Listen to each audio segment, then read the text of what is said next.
been working on it for months and months, and I was trying to figure out how to get this really cool gold piping to go around the pick guard, and this slider switch to control the middle pickup.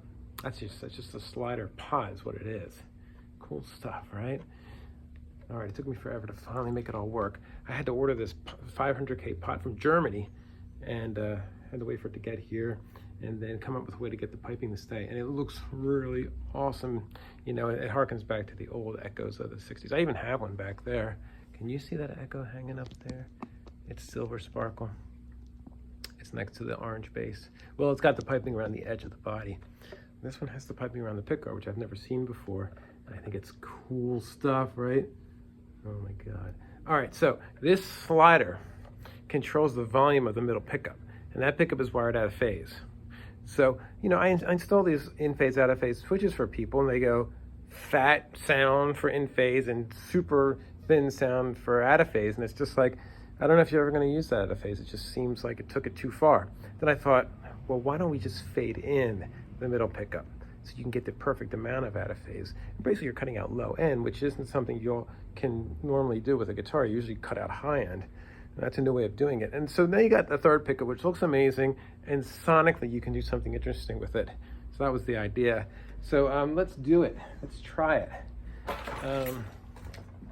Here's the bridge pickup by itself. Let's put the middle pickup on. Let's fade it in. So there you go. That's full faded in out of phase. Well, normally, here's a switch that turns the middle pickup on and off.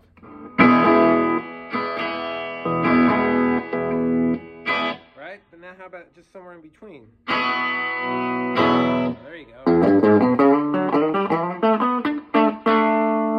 And that's the real deep pickup by itself, the bridge pickup. It's got that deep sound. Blending in the middle.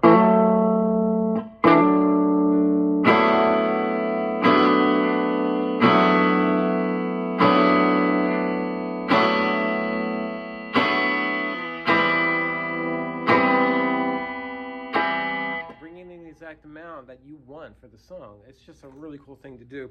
You could obviously do it with a knob too, but something about seeing it and seeing where you're at and remembering where you're at is, I think, it's the answer, right?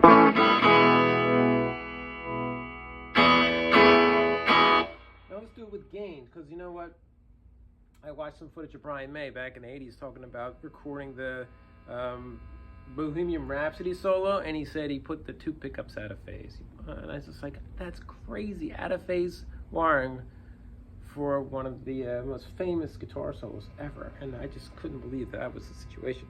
So I'm getting more and more into this sort of thing, which I always hated out of phase sound. I always wanted the bigger sound, right? So now we can just control how much. So there's your fat humbucker, right?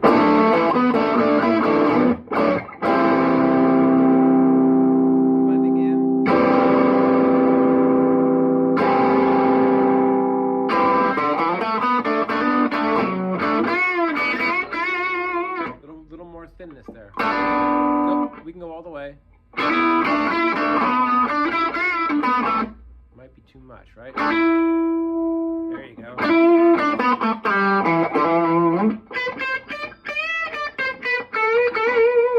about a little less? There you go, that's bigger. There's your big humbucker.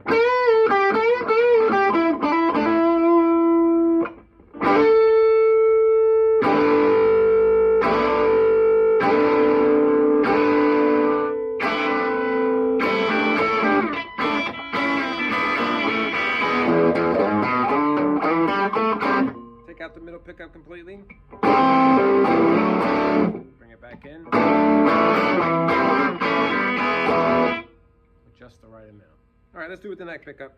Here's the neck pickup by itself. Let's bring in the out of phase. It's pretty quacky, isn't it? Let's bring some back.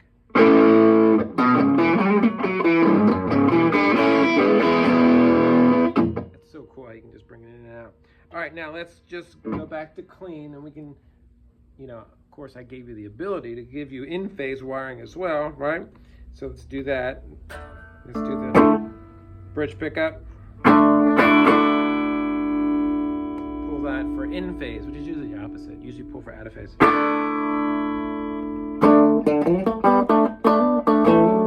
now you got your little Strat sound there, right?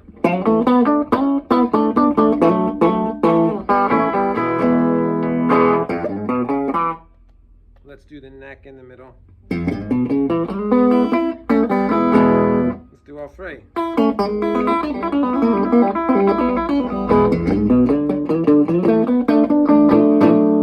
In phase, everything in phase. Let's throw this one out of phase with the other two.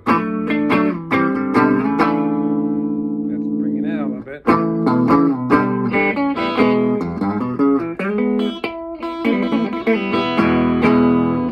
Creating a lot of different sounds. You can always turn down, you can pull down the treble too with the tone knob.